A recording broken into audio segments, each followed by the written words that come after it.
ఎవరినైనా మన మనసులో ఎక్కువ పెట్టుకుని మనం ఫీల్ అవుతున్నాం అనుకోండి, ఆడి ఎదగడు, మనము ఎదగం. అలాంటి వారిని మనం చూసినట్టు అలా వదిలేయండి.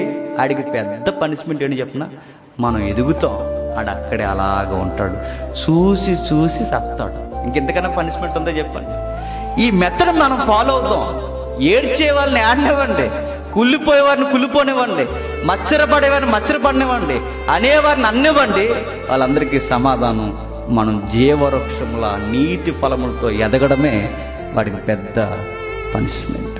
కాబట్టి దేవుని పిల్లారా, కంగారు పడాల్సిన అవసరం లేదు. పనికి మాలిన మాట్లాడిన మాటలు మనం అసలు గుర్తించుకోవాల్సిన అవసరం కూడా మనకు లేదు. బురద పడినప్పుడు కడుక్కోవడానికి చూడాలి తప్ప, బురద పడింది దాన్ని ఎలాగెలా తోముతాను అనుకుని ఇంకా బురద అవుతుంది. అది బురద ఆరనిస్తాం, కడిగేస్తాం, పోతాం.